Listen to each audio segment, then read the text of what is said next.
34 लाख में जमीन खरीदा गया योगेंद्र दत्त के नाम पर, जो उस समय अशोक चौधरी के पीए थे। अब सुनिए इसमें कहानी। 2 बरस के बाद दत्त साहब ने वो जमीन ट्रांसफर रजिस्ट्री कर दिया अशोक चौधरी के बेटी और अभी के सांसद शांभवी चौधरी के नाम पर 34 लाख रुपया में। इसका डीड है, ये डीड आपको जारी करेंगे, आप देख लीजिएगा।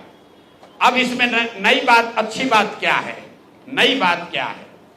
34 लाख रुपया में जो दत्त साहब ने जमीन खरीदी थी और यहां रजिस्ट्रार ऑफिस में लिखा गया 34 लाख रुपए में दत्त बेच रहे हैं जमीन शांभवी चौधरी को, और एक दत्त साहब को पैसा कितना गया बैंक से? 10 लाख रुपया। वो बैंक का अकाउंट डिटेल है, जरा दीजिए, तारीख आपको बता देते हैं कि 2 साल के बाद जो जमीन अशोक चौधरी ने अपने पीए के नाम पर खरीदी थी, वही जमीन वापस 2 बरस के बाद अपने बेटी के नाम पर लिखवा लिया, और 34 लाख के रुपए के जमीन के एवज में अशोक चौधरी ने दत्त साहब को 10 लाख रुपया बैंक से भेजा।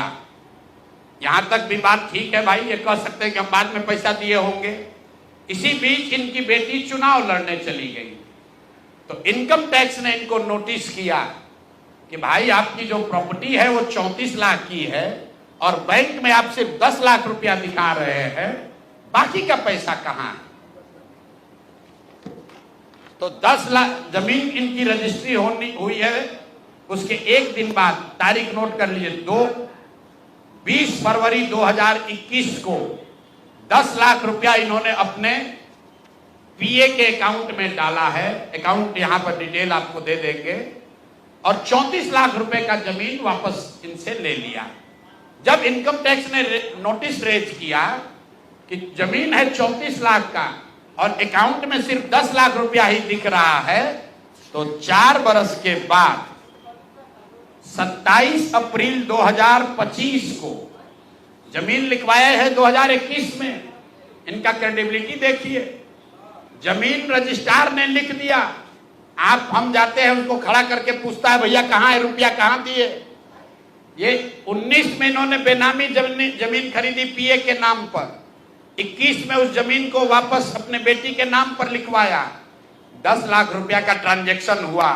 जब इनकम टैक्स ने नोटिस रेज किया तो भाई साहब ने जान बचाने के लिए 27 अप्रैल 2025 को, मतलब बेटी के एमपी बनने के बाद 25 लाख रुपया दत्त को, मिस्टर दत्त को फिर इन्होंने बैंक से ट्रांसफर किया।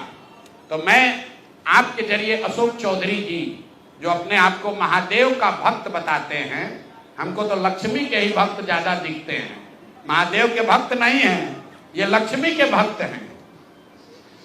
अगर आपने 34 लाख रुपए की जमीन अपने पीए से अपने बेटी के नाम पर खरीदी, तो उसका भुगतान क्यों नहीं किया? 10 लाख ही क्यों भुगतान किया? और अगर आप कहते हैं कि 10 लाख ही भुगतान तय हुआ था, तो फिर बाद में 25 लाख रुपया 3 बरस के बाद इनकम टैक्स के नोटिस आने के बाद क्यों किया?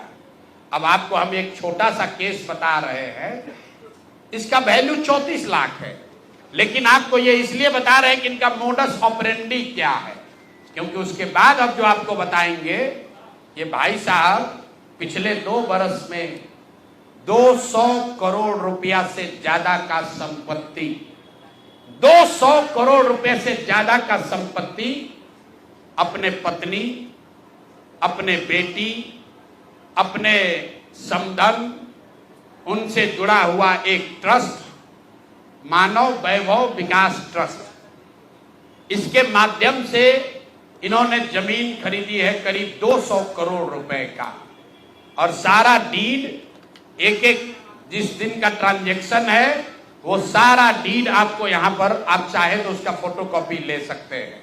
मैं एक बात क्लियर कर लूं, यहां जो मानव वैभव विकास ट्रस्ट है, हमारे पास उसके खिलाफ सबूत नहीं है। हम ये बता रहे हैं कि जब इनकी बेटी का एंगेजमेंट हुआ है, उसके बाद से अचानक से मानव विकास वैभव ट्रस्ट जो है, जो कुणाल साहब के परिवार से जुड़ा हुआ ट्रस्ट है, और उसमें यहाँ के बड़े कुछ पदाधिकारी भी हैं। जियालाल आर्य बहुत ईमानदार व्यक्ति हैं, वो भी ट्रस्टी हैं। तो मैं आपके जरिए उनसे भी आग्रह करूंगा कि सर, आप तो जीवन भर ईमानदारी के लिए आपका नाम हम लोग जानते हैं, ये बताएं कि आपके ये न्यास के माध्यम से सैकड़ों करोड़ रुपए की जमीन कहां से खरीदी जा रही है, ये पैसा कहां से आ रहा है, ये पैसा कहां से आ रहा है। क्योंकि इस ट्रस्ट के ट्रस्टी जो कुणाल साहब की पत्नी हैं, उनके बेटे हैं, इनमें और अशोक चौधरी के पत्नी के बीच में डेली का बैंकिंग ट्रांजैक्शन का रिकॉर्ड हम लोग के पास है। तो मैं अभी सिर्फ इतना ही आपको बता रहा हूं कि पिछले 2 वर्षों में जब अशोक चौधरी की बेटी की सगाई हो गई, तो सगाई से शादी के बीच में 38 करोड़ रुपए की जमीन पटना में खरीदी गई है। टोटल 38 करोड़ 44 लाख 40 हजार इतने रुपए का तो चेक से पेमेंट हुआ है। चेक से पेमेंट हुआ है 38 करोड़ 44 लाख 40 हजार। 12/5/2022 को पहली जमीन ली गई 23 करोड़ 40 लाख 30 हजार में।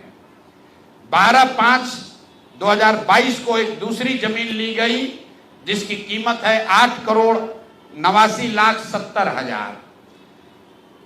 8 दिन के बाद 20 मई 2022 को फिर एक तीसरी जमीन ली गई जिसका वैल्यू है 3 करोड़ 44 लाख 41 हजार। फिर 2 महीने के बाद 14 अप्रैल 2022 को जमीन खरीदी गई 7 करोड़ 20 लाख का।